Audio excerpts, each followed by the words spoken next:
welcome to this episode of our program Daily Debate. As usual, we are tackling a very contentious debate, but today particularly we are speaking about one of the most priorities that we should tackle at this stage of our lives. And we are discussing today the religious discourse that has been taking place since sometimes. Religious discourse, of course, is the way to renaissance of any nation.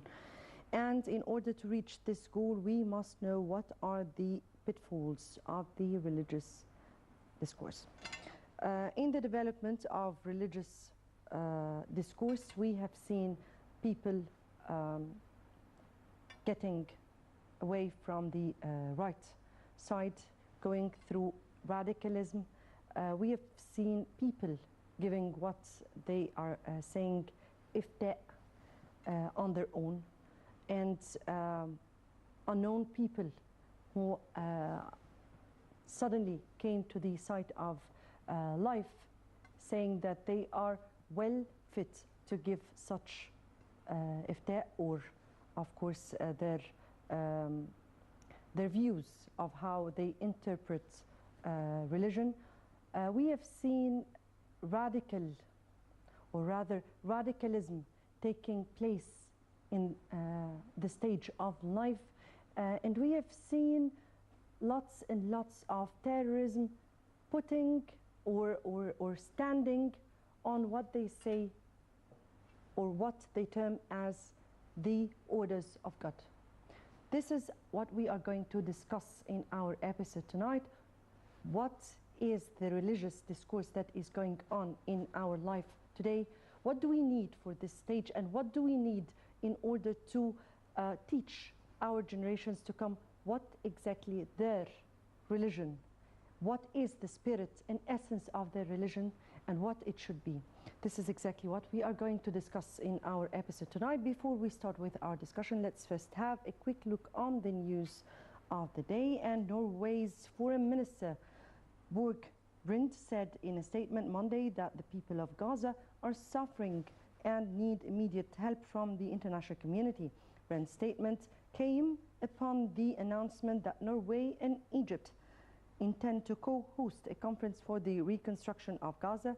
The conference, for which no date has been set, will take place in Cairo and aims to provide assistance for Palestine, but will primarily be focused on reconstruction efforts in Gaza. The densely populated areas suffered intensive damage during the latest militarized phase in the Palestinian-Israeli conflict, or rather the Israeli war on Gaza. And moving on to a piece of news related to our topic for the day, where the Ministries of Endowment and Culture agreed on Monday a joint cooperation protocol to confront extremism and consolidate belonging to the country. The Endowment Ministry said in a statement that the newly agreed protocol aims to spread true Islam away from extremism or atheism. Endowment Minister Mohammed Mukhtar Guma said that the Endowment Ministry is working on confronting the two extremes. The minister said it is important to communicate the tolerant values of Islam, which extremists have tried to distort in recent years, especially to the youth, whether it is in schools, youth and culture centers, fields or factories.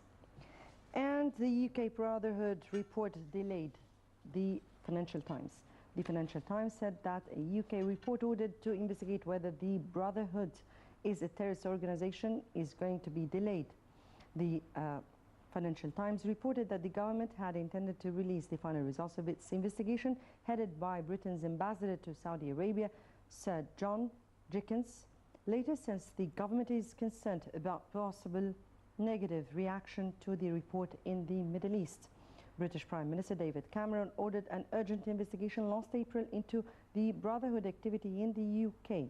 The British investigation is based on resources from the M15 and M16 have examined claims that the Brotherhood was involved in a bomb attack that killed 3 people in South Sinai in Egypt.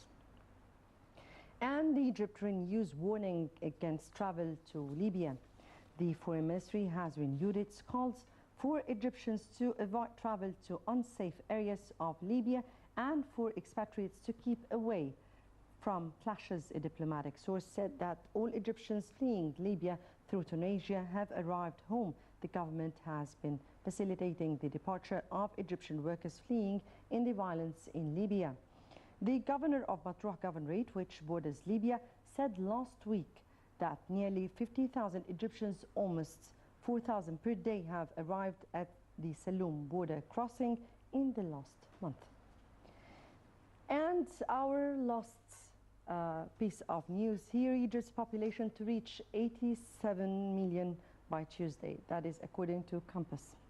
And the Central Agency for Public Mobilization and Statistics, Compass, issued a statement announcing that Egypt's population will reach 87 million by Tuesday. The statement reported that this number will cause new effects on the social and economical fields in Egypt, and a press conference is scheduled later to explain more details about the consequences. Compass last issue in July, in occasion of World Population Day, said that the Egyptians abroad are an estimated 8 million, which means that the total number of the Egyptian population worldwide would reach 95 million. The increase in the number of males represented 51.1% of the population during the past 8 years, but the most repercussions would be resources. Do we have the resources to cover up for the generation to come? And what is more important is, how did we prepare for such a huge number of population? Did we prepare for them the right health, the right education, the right to live, and how they will live? All these would be, of course, something very important and a main priority for the Egyptian government to tackle. Not to speak about, of course, the children or the street children and the non-calculated for people who have no ID, or they are not, they were not registered or recorded officially. So there is a huge problem in this piece of news, but however, this is not our topic tonight. We'll be speaking about the religious discourse. Before we start our discussion, let's first have this quick report and come back for discussion.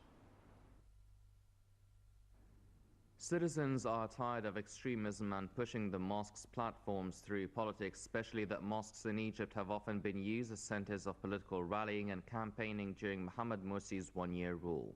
His rule encouraged the rising tide of political Islam by allowing unlicensed preachers to deliver sermons in mosques. Therefore, in what appears to be an attempt to curb politics mixing with religion, the government has issued a decision preventing preachers who are involved in politics from orating in mosques. Any imam who is part of any political group or party is banned from preaching, even if the imam was certified by Al-Azhar. Former President Adli Mansour issued a decree in June banning unauthorized preachers from giving sermons. The decree authorizes preachers certified by the ministry and Al-Azhar to preach sermons. Other preachers must obtain additional authorization. Also, according to a decree by the government, the Ministry of Endowments now has the authority over all mosques in Egypt. The ministry has since banned 12,000 imams who do not have Al-Azhar certification from performing oration. In his first speech to the nation during his inauguration as a president in Al-Ubba Palace, President Abdel Fattah al-Sisi also made reference to the importance of Al-Azhar and the church in developing the religious discourse. All what we need is to prevent Egypt from extremism by inviting a moderate speech which belongs to the correct understanding of the religion represented in Al-Azhar.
was the sun, and the sun gazed upon a land, and chose it from among the others.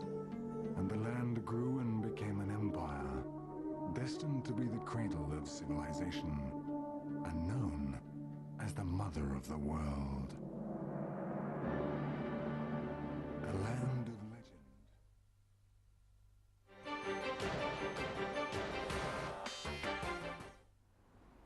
Right, welcome back and to our discussion. And we have with us tonight Dr. Muhammad Al-Khafif, Islamic researcher. Thank you very much for joining us. Thank you very much.